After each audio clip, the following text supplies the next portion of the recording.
నమస్తే, welcome to Sakshi exclusive. Hi friends, మనం ఎక్కడి నుండి వచ్చాం అన్న ప్రశ్న మనలో చాలామందికి తరచూ కలుగుతూ ఉంటుంది కదా. ఇదే ప్రశ్న మన శాస్త్రవేత్తలను ఎప్పటి నుండో కూడా ఆలోచనలో పడేస్తోంది. లక్షల సంవత్సరాల క్రితం జీవించిన మానవుల జాడలు మనకు ఫాసిల్స్ రూపంలో దొరికాయి. అత్యంత పురాతనమైన మానవ ఫాసిల్ దాదాపు 30 లక్షల సంవత్సరాల నాటిది. కానీ ఆ 30 లక్షల సంవత్సరాల కంటే ముందు ఏమైంది? మనం ఎవరి నుండి పరిణామం చెందాం?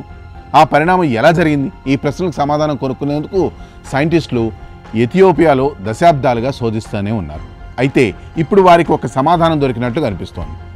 ఇథియోపియాలో జరుగుతున్న ఒక పురాతత్వ పరిశోధనలో సైంటిస్టులు ఒక అద్భుతమైన ఆవిష్కరణ అయితే చేశారు. వారు కొన్ని పళ్ళ ఫాసిల్స్ని కనుక్కున్నారు. ఈ పళ్ళు ఒక పురాతన మానవ జాతికి చెందినవి కావచ్చని, బహుశా ఇప్పటి వరకు తెలియని ఒక కొత్త మానవ జాతికి కూడా చెంది ఉండొచ్చని సైంటిస్టులు చెప్తున్నారు. ఏదేమైనా మన ఉనికిని తెలుసుకునే ఈ స్టోరీ మహాగమ్మత్తుగా ఉంటుంది. ఎక్కడ స్కిప్ అయితే అవ్వకుండా చూడండి. మనం అంటే హోమోసెపియన్స్, ఈ భూమిపై ఇప్పటికే జీవిస్తున్న ఏకైక మానవ జాతి. మన దగ్గర బంధువులైన హోమో నియాండర్తాలెన్సిస్, హోమో ఎరెక్టస్ వంటి ఇతర జాతులు చాలా కాలం క్రితం అంతరించిపోయాయి. కానీ మన జాతి ఎక్కడి నుండి వచ్చింది?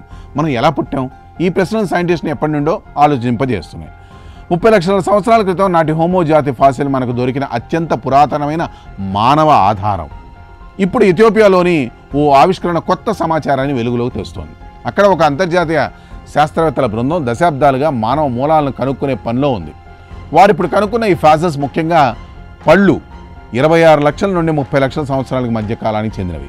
ఈ సమయం సైంటిస్టులకు ఎప్పటి నుండో ఒక పజిల్లా ఉంది. ఎందుకంటే ఈ కాలంలో మానవ పరిణామం గురించి చాలా తక్కువ సమాచారం ఉంది. ఈ ఫాసిల్స్లో 10 పళ్ళు ఒరలోపిథెకస్ అనే జాతికి చెందినవి. ఇది మన పూర్వీకులతో సంబంధం ఉన్న ఒక పురాతన జాతి.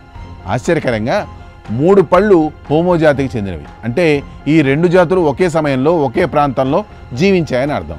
కానీ ఇక్కడ మరో ఆసక్తికరమైన విషయం ఉంది. ఈ ఒరలోపిథెకస్ పళ్ళు గతంలో కనుక్కున్న వాటికి భిన్నంగా ఉన్నాయి. అంటే సైంటిస్టులు ఒక కొత్త జాతిని కనుక్కున్నట్లు ఉండొచ్చు.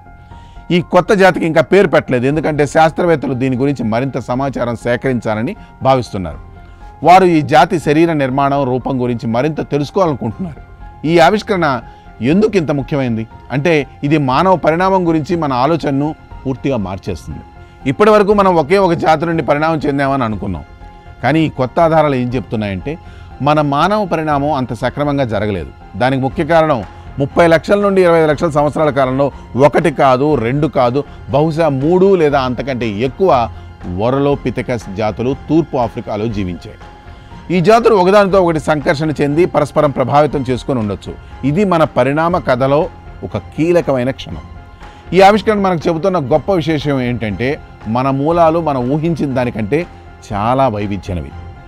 మనం ఒకే ఒక జాతి నుండి అయితే పుట్టలేదు, బదులుగా అనేక జాతులు ఒకే సమయంలో జీవించి కలిసి పరిణామం చెందాయి. ప్రతి ఫాసిల్, ప్రతి పొర, మట్టిని మనం తవ్వినప్పుడు మనం ఎక్కడి నుండి వచ్చామనే ప్రశ్నకు మరింత దగ్గరవుతున్నాం. మన మూలాల గురించి ఇంకా చాలా తెలుసుకోవాల్సి ఉంది. కానీ ఈ కొత్త ఆధారాలు ఆ రహస్యాలను విప్పడంలో మనకు ఒక పెద్ద అడుగును ముందుకు వేశాయి. ఈ స్టోరీపై మీ అభిప్రాయాలను కామెంట్స్ రూపంలో తెలియజేయండి.